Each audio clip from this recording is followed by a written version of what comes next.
Bon, aujourd'hui les gars, c'est 4 animés de l'été et j'espère qu'ils vont vous plaire. Bon, je sais qu'en général, après les animés de romance, je vous présente des animés itchy, mais malheureusement, j'en ai pas trouvé des vraiment bien. Du coup, ce n'est que partie remise et ça sortira beaucoup plus tard. J'espère que vous allez pas m'en vouloir. Bref, bien évidemment, c'est des animés de l'été, on est en plein été, mais ça sortira un petit peu plus tard, en juillet. Mais bon, étant donné qu'on est déjà fin juin, début juillet, ça arrive rapidement. Bon, je vais éviter de faire une introduction trop longue et celle-ci terminée, c'est parti pour les 4 animés de l'été que j'attends avec impatience. Jiro n'est pas un adolescent comme les autres. Héritier d'une lignée de ninjas et doté d'un don unique lui permettant de comprendre les animaux, il aspire pourtant à une vie paisible. Mais son destin bascule le jour où il recueille un mystérieux chat noir blessé. Sous cette apparence inoffensive se cache en réalité Rago, un mononoké légendaire et surpuissant, traqué aussi bien par des exorcistes que par ses propres semblables. Lorsque les démons passent à l'attaque, Jiro réalise à ses dépens que sa maîtrise des arts martiaux, si redoutable contre les humains, s'avère inefficace face aux créatures de l'ombre. Pour protéger son bienfaiteur, Rago n'a alors d'autre choix que de fusionner avec lui, donnant naissance à un être inédit, un humain et un mononoké partageant un même corps. Dès lors, le duo se retrouve à la croisée des chemins, tiraillé entre le monde des exorcistes et celui des esprits.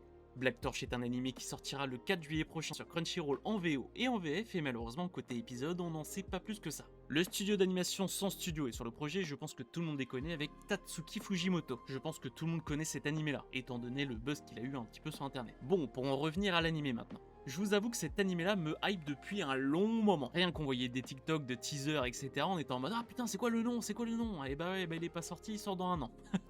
Sauf que maintenant on est un an plus tard et ça sort enfin. Franchement l'histoire est incroyable, les chara-design et les personnages franchement ils sont fous, et l'animation a l'air d'être vraiment bien. Du coup j'étais obligé de parler de cet animé là que j'attends avec impatience. Et si tu regardes cette vidéo le 4 juillet ou plus tard, n'hésite pas et fonce. Après s'être endormi devant son MMORPG favori, notre héros est transporté dans ce dernier, sous l'apparence de son avatar nommé Ark, un grand squelette en armure de platine. En raison de cette forme terrifiante, impossible pour lui de connaître un quotidien paisible. Il décide donc de devenir un aventurier. Toutefois, sa rencontre avec l'elfe noir Ariane pourrait bien venir sérieusement mouvementer sa nouvelle vie. Skeleton Knight in Another World est un animé de 2 saisons dont la deuxième saison vient de sortir. Pour la première saison il y a 12 épisodes et malheureusement pour la deuxième on n'a toujours pas d'informations. Et côté diffuseur on travaille toujours avec Crunchyroll, que ce soit saison 1 et saison 2. Pour la première saison c'est le studio Kai et Hornet qui étaient sur le projet, et pour la deuxième saison c'est Aura Studio qui est sur le projet, et malheureusement j'ai pas grand chose à dire sur eux étant donné que c'est leur premier animé. Bref, maintenant revenons à l'animé. Je vous avoue que c'est l'un des premiers animés que j'ai présenté sur ma chaîne, et du coup quand j'ai vu la saison 2 j'ai fait ah bah là je vais le présenter. Si je me souviens bien de la saison 1, elle était sortie en 2022-2023 et du coup je me suis dit ah j'avais vraiment kiffé, du coup je suis obligé de parler de la saison 2. Personnellement je m'attendais pas du tout à une suite et franchement je suis très content. L'histoire était vraiment sympa, les personnages cool et l'animation était plutôt quali. Donc espérons que la saison 2 soit tout aussi bien. Après c'est peut-être mon côté bandeur isekai qui parle, hein, attention.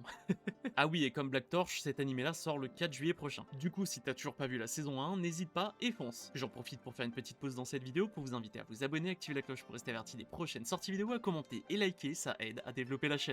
En 2025, le monde est plongé dans le chaos suite à l'apparition de mystérieux tombeaux aux 4 coins du globe. Dans leurs entrailles reposent de puissants artefacts capables de conférer des pouvoirs surnaturels extraordinaires à leurs détenteurs. Très vite, des opportunistes exploitent cette ressource inédite pour amasser des fortunes colossales et s'approprier une puissance qui les dépasse. Seoju Eon, pilleur de tombes aguerri, est trahi par son employeur et se retrouve au bord de la mort lors d'un énième pillage. C'est alors qu'un étrange corbeau à 4 yeux lui accorde une seconde chance. Propulsé 15 ans dans le passé, à une époque où les artefacts demeurent encore entourés de mystères, notre héros choisit de mettre à profit ses connaissances et aussi son sens tactique hors norme pour assouvir sa revanche. Tomb Raider King est un animé qui sortira le 8 juillet prochain avec 11 épisodes de prévus que vous pouvez retrouver sur Crunchyroll en VO et en VF. Côté animation, on travaille avec le studio EEK, et j'ai pas grand chose à vous dire sur ce studio étant donné que c'est son premier animé aussi. Bref, passons à l'animé maintenant. Je vous avoue que cet animé là a fait beaucoup parler de lui, même quand il n'était pas sorti. Je pense que vous avez compris pourquoi, parce que le personnage principal ressemble étrangement à quelqu'un d'autre. Genre un animé qui a vraiment bien fonctionné, je pense que vous voyez de qui je veux parler. Bref, après, peut-être on se trompe, hein, mais bon, j'ai vu des trailers, je dis bah, c'est bizarre, j'ai l'impression de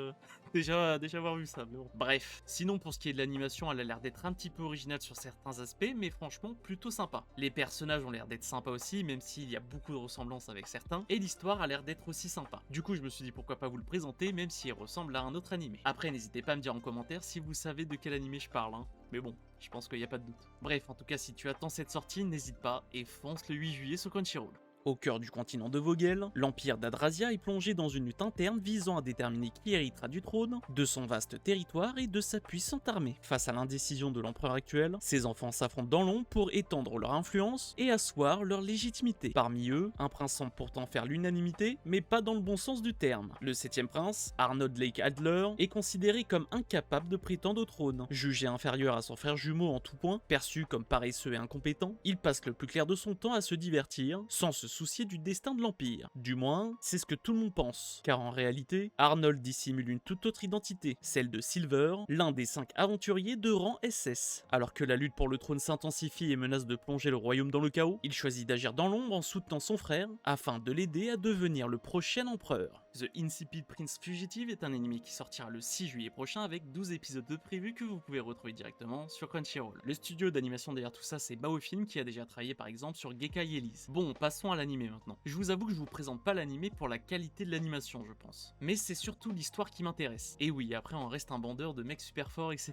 Après, l'animation en soi, je pense qu'elle est pas dégueulasse, mais bon, elle est classique quoi. Et comme je l'ai dit, les personnages et l'histoire ont l'air d'être vraiment intéressants. Et du coup, c'est peut-être pour ça que je vous le présente aujourd'hui, parce que je pense que c'est un anime à ne surtout pas rater pendant l'été. Et oui, je vous vois venir, je pense que c'est pas les 4 seuls, mais bon, on fait une petite vidéo là. Après, si vous voulez un top 10 des animés de l'été, bah va falloir charbonner sur les vues et les likes quoi. Bref, franchement, hormis l'animation classique, je pense que cet animé là va vraiment être une petite pépite. Après, je peux toujours me tromper. Donc si tu regardes cette vidéo et que cet animé là est sorti, n'hésite pas et fonce et donne-moi ton avis en commentaire. Les 4 animés de l'été que j'attends avec impatience, c'est fini pour aujourd'hui. J'espère que la vidéo t'a plu et que j'ai présenté l'animé que tu attendais aussi. Et comme d'habitude, on se retrouve vendredi dans 2 semaines à 16h, c'était Mathieu. Ciao ciao.